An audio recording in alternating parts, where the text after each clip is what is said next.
konsekuensinya juga semakin gede kayak gitu. Jadi untuk tugas-tugas tentu saja berbeda, tapi pada intinya juga sama. Untuk mewadahi pelajar, untuk memberikan memfasilitasi pelajar dan lain-lain seperti itu. Assalamualaikum warahmatullahi wabarakatuh. Kembali lagi bersama kita di IPM Podcast. Podcast. Oke, kali ini kita kedatangan bintang tamu spesial ya, Clay. Dari mana sih? Dari mana? Dari PD ya? Iya, ada siapa? Ada Mas Fadi. Halo. Oke, Mas Fadi tuh kalau boleh tahu tuh dari bidang apa, Mas? Aku dari ketua bidang PIP. Oh, PIP. Iya. Berarti sama kayak yang ini ya, ngerjain podcast kita ini ya. Ada banget. Pertanyaan pertama ya Mas. Oke. Motivasi apa yang membuat Mas Fadi bisa masuk ke PD IPM? Motivasi yang bikin aku pengen masuk ke PD IPM. Iya. Wah, sebenarnya motivasi buat aku gabung ke IPM itu ada sejak aku di SMP. Oh. Aku kebetulan SMP di dekat sini nih, di SMP MBS. Oh, tetangga Prambanan. kita. Tetangga. Nah, di situ aku udah mulai tertarik sama yang namanya IPM. Karena IPM tuh dulu kalau di MBS tuh kayak wah banget gitulah. Kayak bisa ngapain, kayak berwibawa gitu. Nah, semenjak dari situ aku ternyata di MBS itu SMP itu belum jadi IPM. Di SMA saya daftar IPM sebelumnya di pimpinan ranting saya daftar tapi sempat ketolak. Nah, kebetulan waktu itu pimpinan daerah open recruitment, jadinya saya daftar di pimpinan daerah.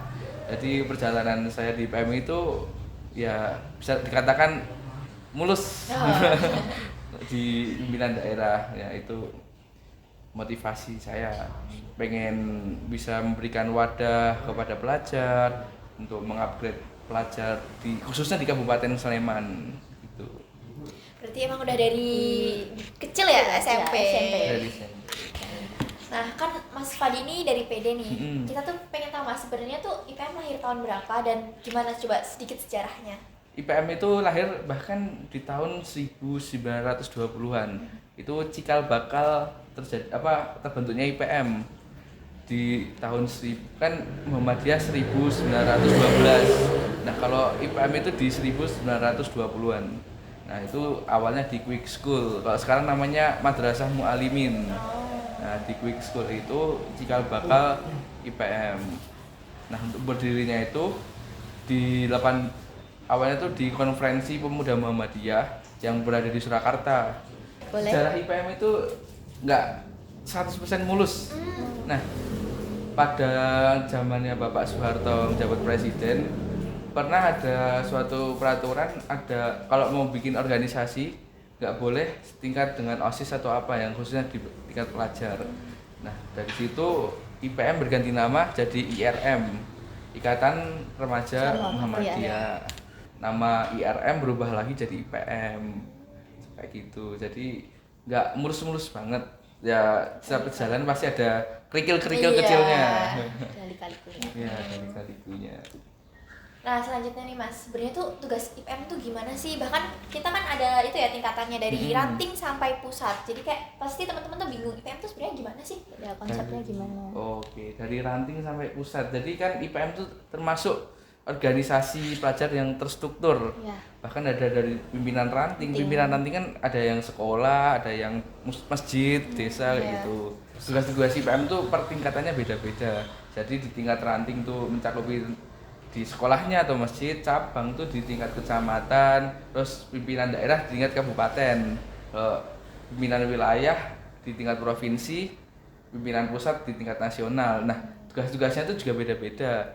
Jadi kalau kan aku sendiri di pimpinan daerah, jadi aku mencakup untuk wilayah Sleman, terus wilayah Depok, Prambanan dan lain-lain. Itu salah satu yang bakalan kita cakup di pimpinan daerah itu.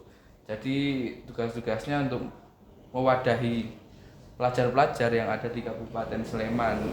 Khususnya kalau aku di bidang PIP, jadi di bidang pengetahuannya kayak gitu.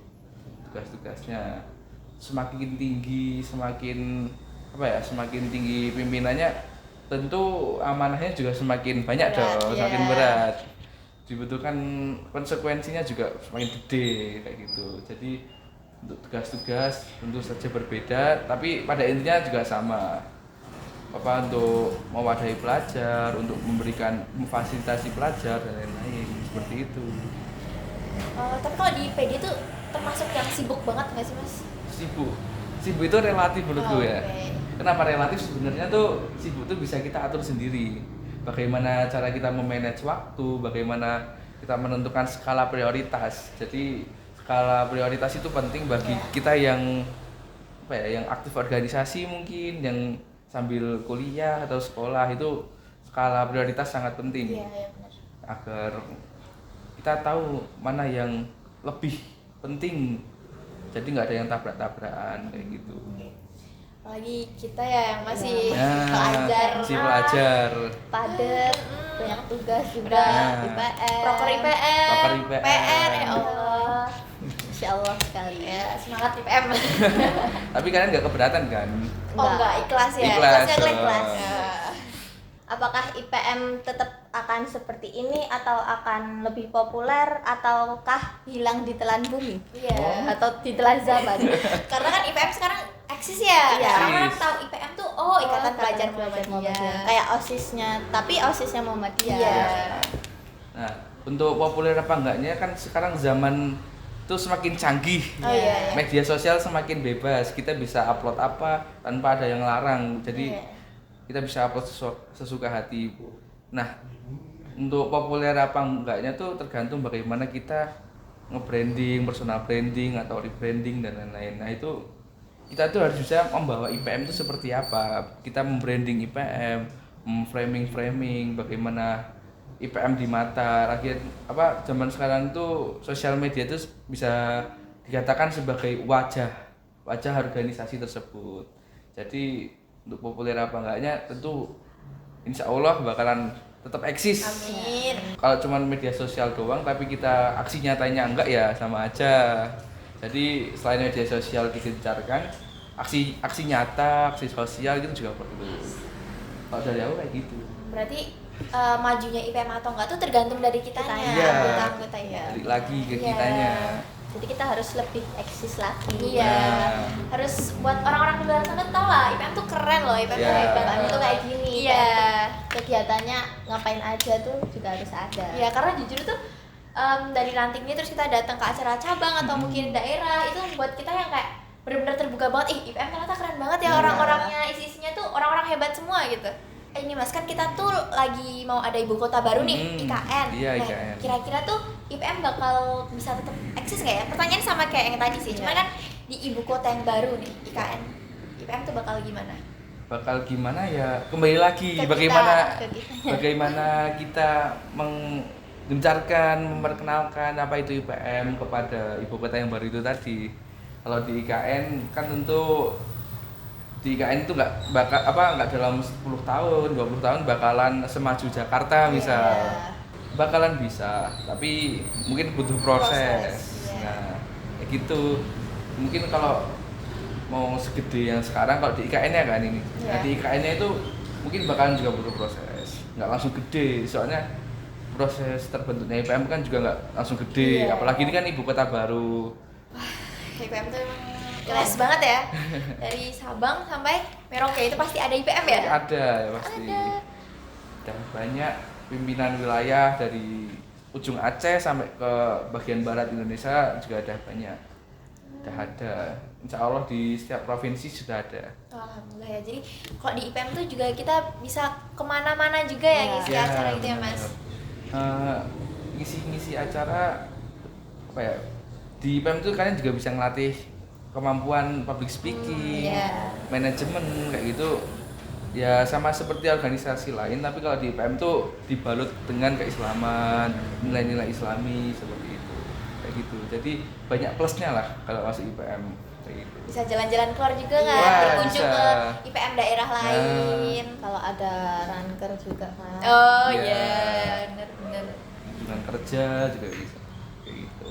Kalau dari bidangnya Mas Fadi ini tuh prokernya tuh udah mau apa nih Mas? Kan periode baru kan Iya. Mas, baru kemarin dilantik loh PD IPM Iya. Sleman. proker dari bidang aku Iya. ya. Kalau dari bidangku, bidang PIP sendiri, jadi aku bakal ngadain lomba, diskusi dan lain-lain pelatihan itu bukan untuk kalangan Muhammadiyah doang, bakalan terbuka untuk umum. Biar biar IPM tuh bisa terkenal Iya, sama iya. kayak OSIS setara Iya, gitu. iya, iya. Insya Allah saya bakal bikin yang kayak gitu. Semua tingkatan pelajar yang ada di Sleman ya khususnya bisa ikut. Seperti itu. Itu dengar-dengar mau buat apa ya tadi Mas yang kita bilang di belakang film? Film ya Sleman Film Festival. Oh, iya. Insya Allah nunggu persetujuan juga mungkin sama kita cari responden kita survei apakah pelajar di Sleman itu minat terhadap produksi film itu banyak atau enggak seperti itu. Tapi harusnya banyak ya karena kayak Iya. produksi film tuh seru. Iya seru banget. Keren guys. Semoga dari podcast ini tuh orang-orang bisa tahu ya IPM tuh IPM tuh seperti apa? bedanya. Oh iya, ini deh Mas, bedanya OSIS sama IPM. Kalau menurut Mas Fadi. Bedanya OSIS, nah menarik nih. Kalau OSIS dan IPM tuh tentu beda karena OSIS tuh kebanyakan di sekolah negeri. Iya. Nah, kalau IPM tuh ada di sekolah Muhammadiyah. Yang membedakan paling mencolok itu OSIS itu cuma ada di tingkat sekolah. Iya, iya, Nah, benar. kalau IPM itu bisa sampai ke tingkat nasional dan batasan usia untuk menjadi IPM itu di umur 24 tahun. Jadi bisa sampai kalian bahkan ada yang udah lulus kuliah masih bisa jadi IPM. Soalnya umurnya belum sampai 24 tahun. Nah, yang membedakan selain itu ya arah geraknya. Jadi kalau IPM tuh bakalan bisa bikin program kerja setingkat nasional. Oh, iya. Kalau kemarin muktamar IPM di Medan itu bahkan yang membuka langsung dari Bapak Jokowi, Presiden Republik Wow, Indonesia, Keren. dan Bapak Benar, Kemenhan, betul. Bapak Prabowo Subianto. Keren sih. Nah, jadi itu IPM itu bisa setingkat nasional, bisa menggandeng pemerintahan juga bahkan seperti itu. Jadi benefit kita untuk masuk IPM tuh banyak Nah, banget. banyak banget. Jadi buat temen-temen yang sekolah di Muhammadiyah atau mungkin di luar Muhammadiyah tuh bisa ber-IPM, Iya. bisa dari cabang, Cabang, daerah. wilayah, pusat. Wah, kamu ke pusat? Amin. Oh, amin. Amin. Mas Adi juga pengen ya Mas? Amin. Amin. Tentu kalau kita berorganisasi itu banyak lika-likunya Iya, gitu pasti. ya. Pasti kita bakalan nemu batu-batu di setiap perjalanan. Iya. Tapi setiap kita melangkah, kita harus punya landasan niat dulu. Tentunya niat yang bakalan bisa berjalan tuh niat-niat baik. Kita niatkan dengan ibadah, tentunya insya Allah apa yang akan kita kerjakan juga bakalan dirahmati dan bakal lancar kayak gitu. Kalau kesulitan kamu selama ber-IPM tuh apa, Kleh? Kalau aku biasanya itu ya, kadang tuh waktunya. Oh iya, Waktunya tabrakan. tabrakan sama umpamanya ada tugas sekolah, terus juga ternyata juga IPM lagi padat-padatnya Iya. nih. Nah, tugas sekolah juga padat. Nah, jadi harus menyelesaikan semuanya dalam waktu yang bersamaan. Nah, itu yang tadi Mas Fadi bilang pentingnya skala Prioritas. Prioritas. Kalau mau kepoin IPM tuh di mana aja, Mas? Nah, kalau di IPM Sleman itu ada di Instagramnya di @ipm_sleman. Kalau di YouTube IPM Sleman. Nah, insya Allah besok kita bakal bakal bikin akun TikTok juga. Insya bagus, Allah. Nah, kalau di IPM Sleman, insya Allah juga di bidangku mau bikin majalah. Jadi kayak majalah kalau di pimpinan pusat Muhammadiyah kan ada majalah Kuntum kayak gitu. Nah, dari IPM Sleman juga ada rencana untuk membuat majalah. Keren sih. Jadi nanti majalahnya disebar buat ke sekolah-sekolah. Nah. gitu. Nah, kalau menurut Mas Fadi nih, tips and trick buat branding IPM yang sesuai dengan Gen Z kayak kita. Iya. Tips and trick buat nge-branding Iya. IPM. Nah, menarik juga ini. Kalau nge-branding itu kan tentu kita membutuhkan massa, membutuhkan sosial media juga. Bagaimana sih kita nge-brandingnya di media sosial? Kan ada yang namanya media sosial strategi kayak gitu. Mungkin kan aku dulu sempat di kepanitiaan di kampusku, aku juga pernah kita membuat apa sih yang menonjol, apa sih yang jadi pembeda kita mungkin dengan IPM di kabupaten lain, di Kabupaten Bantul. Misalnya di Sleman tuh yang menonjol tuh bidang keilmuannya atau sosial medianya IPM Sleman tuh lebih rapi kayak gitu. Itu pokoknya yang bisa menonjol dan kita mengikuti mengikuti tren-tren zaman sekarang. Misalnya anak muda tuh sukanya tentang apa, kita angkat isu itu. Misalnya ada isu pendidikan, kita angkat. Terus isu kekerasan seksual, kayak gitu kita bisa angkat juga. Pokoknya kita mengikuti zaman lah, jangan sampai kita ketinggalan isu. Iya. Nah itu dengan mengikuti isu itu juga kita bisa bisa membuat branding IPM kayak gitu. Karena Gen Z itu sekarang tuh lagi apa ya? Minat di media sosialnya tuh tinggi. Nah bahkan anak-anak SD pun udah punya media Iya. sosial kan, Iya, udah benar. punya IG kayak gitu. TikTok juga Nah, ada. Nah itu kita mencari masa tuh sekarang gampang banget, bisa menggunakan media sosial kayak tadi TikTok, Instagram, Twitter. Tips and tricks mengatur waktu atau skala prioritas dikala ada kesibukan organisasi itu gimana? Tips and trik mengatur skala prioritas. Ya. Nah, tentu misalnya nih, aku di kampus ada organisasi Iya. dan aku ikut IPM juga. Kalau dari aku sendiri cara ngaturnya, misalnya di IPM tuh posisiku misalnya ada suatu acara di event. Misalnya aku sebagai ketua divisi apa di acara itu, dan sedangkan di organisasi kampus cuma rapat rutin biasa. Oh, iya. Nah, mungkin aku bakalan ninggalin rapat rutin dan menghandlenya secara online. Jadi misalnya aku minta notulensinya atau apa. Jadi aku tetap berangkat ke acara IPM itu tadi. Jadi mana yang lebih penting Nah, yang didahulukan. Sebenarnya bukan lebih penting, tapi tergantung posisi kita. Sebagai apa? Nah, sebagai apanya. Kalau misalnya masih bisa dihandle online juga bisa dikorbanin salah satu kayak gitu. Tuh, buat kamu juga kan? Kamu berapa organisasi di sini? Satu kok. Oh ya, aku juga lagi. Oke, bisa pakai tips-tipsnya Mas Ya. Fadi nih. Terima kasih Mas, sudah Ya, mau sama-sama. tanya-tanya kita nih. Kita tuh apa ya? Banyak belajar lah dari Mas Fadi karena podcast ini. Jadi tahu sejarah-sejarahnya IPM gimana. Dan kalau boleh tahu nih IG Mas Fadi itu apa sih? Biar dipromoin nih Wah, di kalau IG podcast. aku bisa cek di Instagram @muhammadfadi. FAADII. Oh, FAADII. FAADII. A-nya double, I-nya double. Di follow ya guys. Ya, jangan lupa di follow. Jangan lupa follow IPM Masa juga. pm.musa. Ah iya. Jangan lupa. Dan alamat atau latar belakang, Mas?